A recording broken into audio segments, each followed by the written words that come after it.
Chapter 16. The Aesthetic Emotions. By the A broken bar aesthetic emotions is meant those emotional feelings which are concerned with the perception of beauty or taste, and by reason of which we like or dislike certain perceptions of sensory impressions. In order to get a clearer idea, let us consider what is meant by beauty and taste. Beauty is defined as that quality or assemblage of qualities in an object which gives the eye or the ear intense pleasure, or that characteristic in an object which gratifies the intellect or moral feeling. Taste, in this sense of the term, is defined as nice perception, or the power of perceiving and relishing excellence in human performance, is the power of appreciating the finer qualities of art, the faculty of discerning beauty, order, congruity, proportion, symmetry, or whatever constitutes excellence, particularly in the fine arts or literature, the faculty of the mind by which we both perceive and enjoy whatever is beautiful or sublime in the works of nature and art. The possession of taste ensures grace and beauty in the works of an artist,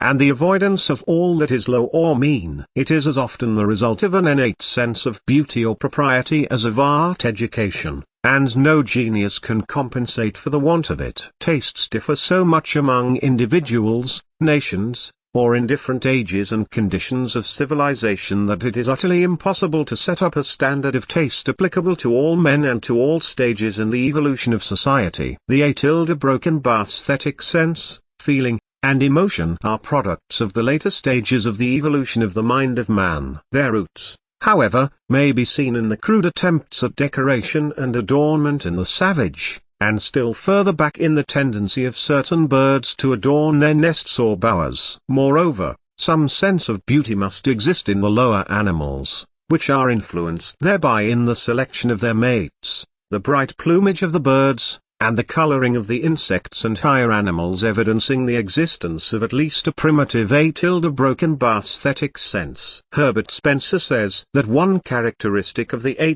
broken bar aesthetic feelings is that they are separated from the functions vitally requisite and necessary to sustain life, and it is not until the latter are reasonably well satisfied that the former begin to manifest in force. The authorities hold that the basic element concerned in the manifestation of the A broken bar aesthetic emotional feeling is the sensory element, which consists of the pleasure arising from the perception of objects of vision or hearing which are deemed beautiful. There is a certain nervous satisfaction which arises from the perception of the sensation of the sight of a beautiful thing, or of the hearing of beautiful sound. Just why certain sights prove agreeable and others disagreeable, or certain sounds pleasant and others unpleasant, is very difficult to determine. Association and habit may have something to do with the beauty of sight object, and there may be natural harmony of vibration in colors as there is in sound. In the case of sounds there is undoubtedly natural harmony between the vibrations of certain notes of the scale and inharmony between others. Some have held that the secret of the enjoyment of music is found in the natural appreciation of rhythm, as rhythm is a cosmic manifestation evident in everything from great to small. But these theories do not account for the differences existing in the tastes regarding color and music manifested by different individuals, races, and classes of people. Grant Allen says, "The vulgar are pleased with great masses of color, especially red, orange, and purple, which give their coarse, nervous organization the requisite stimulus. The refined, with nerves of less caliber, but greater discriminativeness, require delicate combinations of complementaries and prefer neutral tints to the glare of the primary hues." Children and savages love to dress in all the colors of the rainbow. In the same way persons of certain types of taste are pleased with ragtime and cheap, rollicking songs or dances, while others shudder at these and find delight in the classic productions of the great composers. There is also the intellectual element to be reckoned with in the A broken bar aesthetic emotions. The intellect must discover the beauty in certain objects before the emotion is aroused by the perception. Halleck says, "Every time the mind discerns unity amid variety, order, rhythm,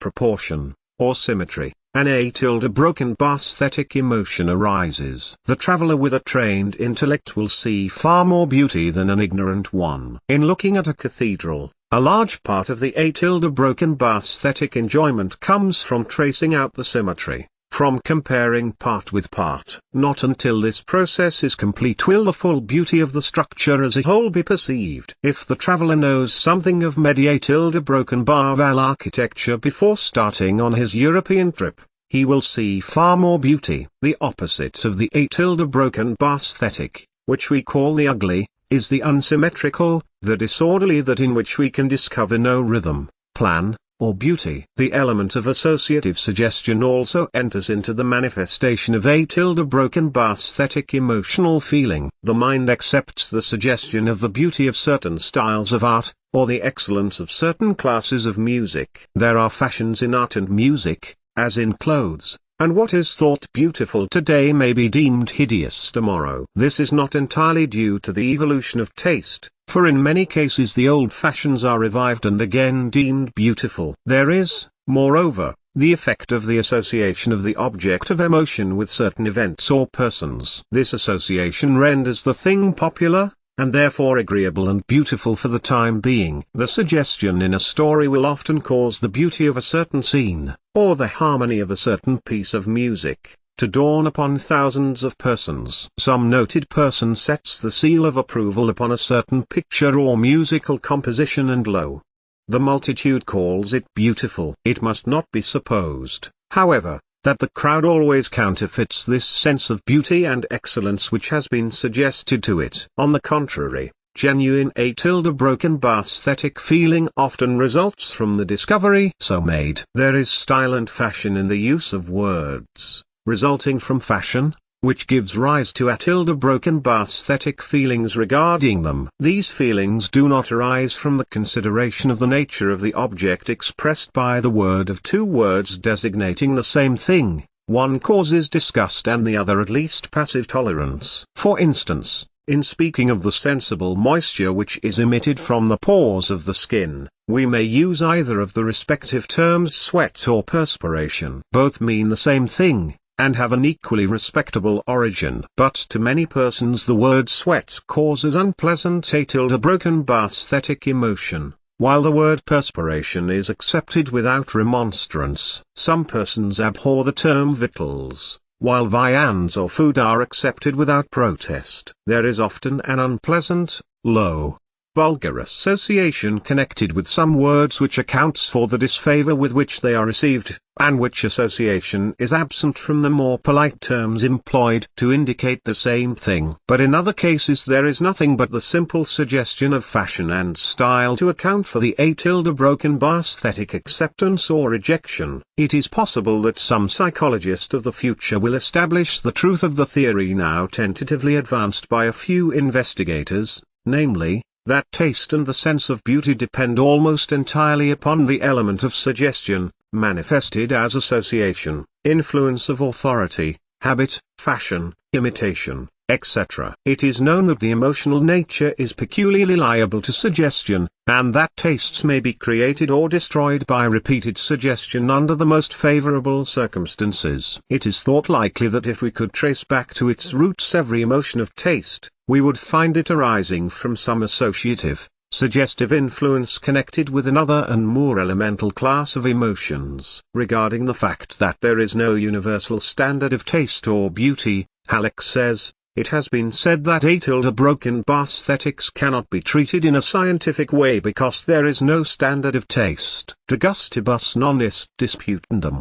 there is no disputing about tastes, is an old proverb. Of two equally intelligent persons, the one may like a certain book, the other dislike it. While it is true that the standard of taste is a varying one within certain limits, it is no more so than that of morals. As men's nervous systems, education, and associations differ, we may scientifically conclude that their tastes must differ. The greater the uniformity in the factors, the less does the product vary. On the other hand, within certain limits, the standard of broken bar aesthetics is relatively uniform. It is fixed by the majority of intelligent people of any age and country. To estimate the standard by which to judge of the correctness of language or of the literary taste of any era, we examine the conversations of the best speakers, the works of the standard writers. The broken bar aesthetic emotions may be developed and cultivated by exercise and practice, and particularly by association and familiarity with beautiful things,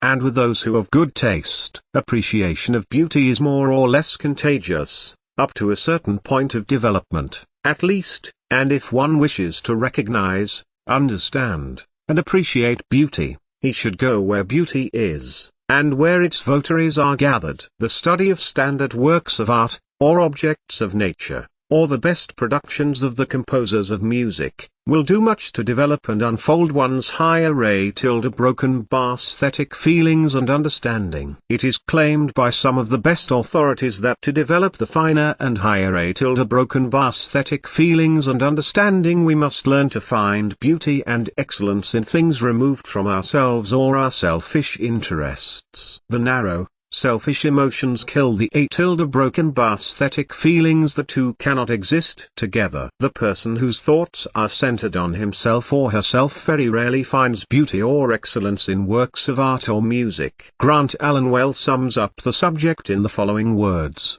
good taste is the progressive product of progressing fineness and discrimination in the nerves, educated attention, high and noble emotional constitution, and increasing intellectual faculties.